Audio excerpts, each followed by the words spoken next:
Welcome back to Fox Recaps. Today, I'm going to explain episode 1 and 2 of the series Doctor Who, released in the year 2005. The episode opens up with Rose Tyler, a young lady 19 years of age, waking up in the morning and getting ready for her day. She greets her mother, Jackie, and leaves for her work at the London department store. At the lunch break, she meets with her boyfriend, Mickey, and spends some quality time together. Later, during the end hours of her working shift, she goes to visit the owner of the store, Jacobs, to hand him some lottery money. Surprisingly, she gets no reply from him, even after calling his name multiple times. Just then, she hears a noise coming from the basement where the storeroom is. Curious, she enters the basement but is surprised to see the mannequins moving around. Afraid, she tries to escape, but the doors get locked automatically. In no time, the mannequins have come to life, surrounding Rose. Fortunately, a guy who identifies himself as the Doctor arrives there in time and saves Rose, pulling her away from the mannequins. He takes Rose inside an elevator and instructs her to leave the building. Rose obliges, and as soon as she leaves, the Doctor heads towards the roof of the building, aiming to destroy a transmitter present there, which is controlling the plastic mannequins. Soon, he succeeds in the mission, but damages the building in the process. The next day, the Doctor pays a visit to the now unemployed Rose in search of the mannequin's part that she had brought home unintentionally. While Rose is preparing a cup of coffee for the Doctor, the mannequin's arm placed on the couch attacks him. Rose arrives there and tries to save the Doctor, but the arm starts attacking her instead. Fortunately, the Doctor manages to take out a laser device and disable the plastic arm. When he picks up the plastic arm and is about to leave, Rose inquires about what's going on. However, he refuses to reveal any information except for the fact that the plastic world is trying to destroy the human world and replace them. In the next scene, Rose visits Mickey's apartment and shares her encounter with the Doctor. Later, while searching through the internet, Rose discovers a conspiracy theory website claiming about a man matching the Doctor's description that has appeared throughout history. Following this, Rose and Mickey pay a visit to the website's owner, Clive. While Rose is discussing with Clive about the Doctor, Mickey gets attacked by a plastic trash bin. Later, when Rose returns from Clive's house, it can be seen clearly that Mickey is behaving strangely and is also looking different.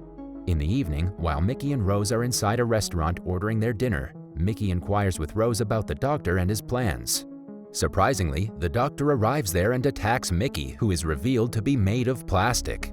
The Doctor manages to detach the head from the plastic body of Mickey and run away along with Rose. Later, he takes Rose to his TARDIS, a time travel machine which is disguised as a 1920s police box, and attempts to detect the controlling signal using the fake Mickey's head. Later, the Doctor searches around for the transmitter and describes it to be a circular big wheel. Suddenly, it dawns on Rose that the London Eye may be the possible transmitter of the signal. Following this, the Doctor tells Rose that the plastic Mickey was an Auton, a dummy controlled by the Nestene consciousness, a central controller of plastic-made materials. He further mentions that if they don't destroy the controller using a vial of anti-plastic liquid, it will wipe out all humans on Earth. Finally, the Doctor reveals to Rose that he is actually an alien. On reaching near the possible transmitter, the London Eye, the Doctor starts searching for the Nestene consciousness. Just then, Rose spots a box-like structure on the ground, and the Doctor believes it to be the home for Nestene consciousness. Later, the Doctor opens the ground metal opening and starts talking with the Nestene consciousness, situated at the center of the underground structure. Surprisingly, Rose notices the real Mickey there and rushes towards him while the Doctor is trying to persuade Nestene consciousness to stop harming the human race. When the Doctor reveals himself as a Time Lord, it becomes enraged and accuses him of causing destruction to its home planet during the Time War. In the meantime, all of the mannequins present in the nearby Queen's Arcade Mall are activated by Nestene consciousness, and they start attacking and shooting the people around. Clive, who's in the mall with his family, gets shot by one of the mannequins. Soon, the mannequins invade the entire city and start wreaking havoc. Right then, the Doctor also gets captured by two mannequins who take away the anti-plastic liquid from him. Seeing the Doctor getting overpowered by the mannequins, Rose swings through a rope and saves the Doctor, kicking the mannequins and dropping the anti-plastic liquid into the pit where the Nestene consciousness is residing. With this, the mannequins rampaging around the city get deactivated and everything returns to normal.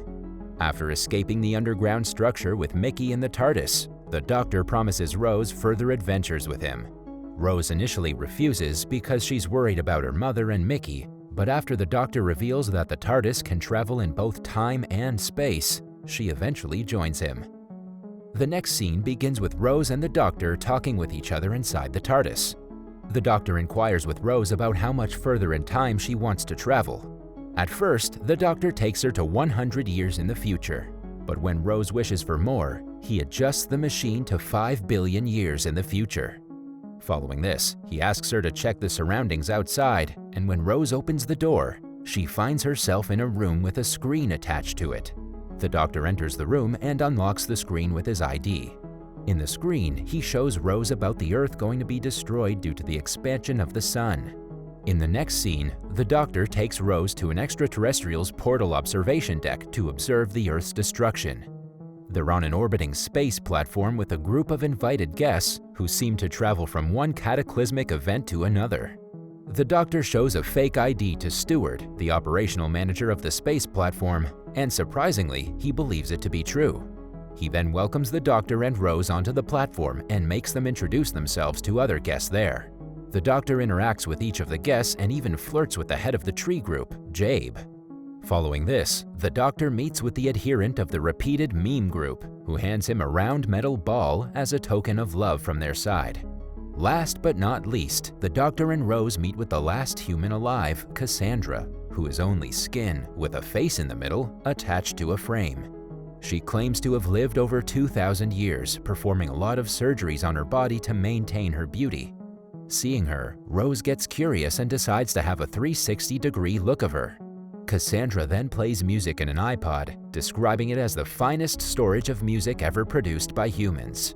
At last, Steward announces that there's only half an hour left before the Earth gets destroyed. Later, when everybody disperses from the presentation area, some spider-like metal creatures emerge from the balls, which were gifted to everyone by the adherent of the repeated meme group. Later, as Rose looks at the Earth from one of the windows present in the space platform, she meets a female plumber, Ruffalo. The two talk about their experiences, and soon, Rose leaves. After a while, when Ruffalo goes on to check the water vent, she suddenly spots the spider-like creature inside it. At first, the creature retreats, but later it returns with a group and pulls Ruffalo inside the vent. In the next scene, Steward can be seen in his office taking a look at all of the control status.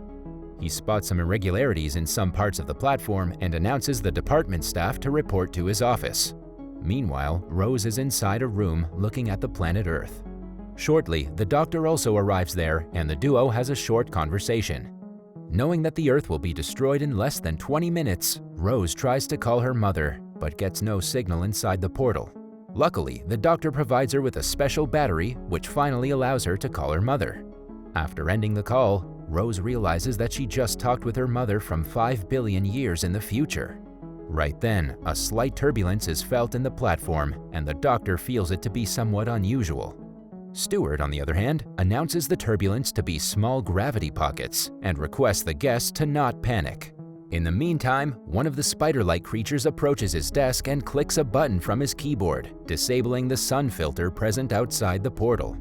In no time, the temperature inside Steward's room rises to more than 430 degrees Celsius, killing him instantly.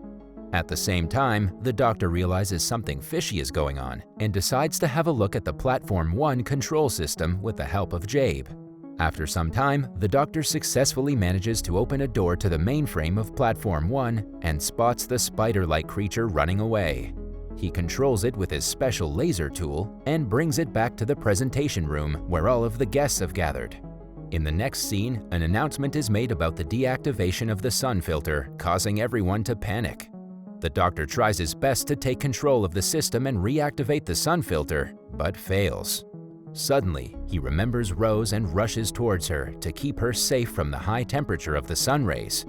After multiple attempts, he finally succeeds in taking control of the sun filter and reactivates it. Following this, the Doctor takes the spider-like creature in his control and asks it to approach its master. The spider walks towards the adherent of the repeated meme, but the Doctor reveals the meme group to be a fake one, designed as bots to work for someone else. Soon, the spider approaches Cassandra, exposing her to be the real mastermind behind all of the malfunctions happening in the platform.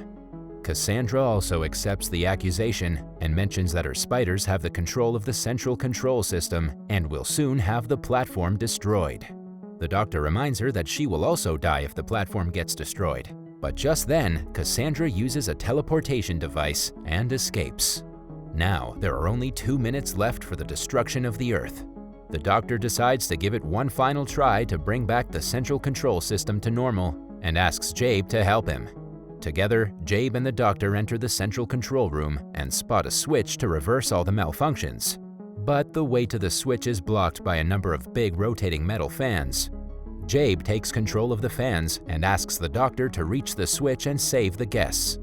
During the process, the switch's high temperature causes Jabe to burn himself, but not before she helps the doctor reach the control switch.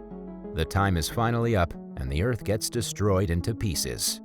With the sun filter and other shields getting deactivated, the high-temperature rays of the sun enter the platform and kill some guests. Rose also struggles with the rays, but she somehow manages to save herself. Luckily, the doctor reaches the control switch in the nick of time and reactivates all of the functions, saving the life of the remaining guests. Later, he returns back to the presentation area and informs the group of trees about the death of Jabe.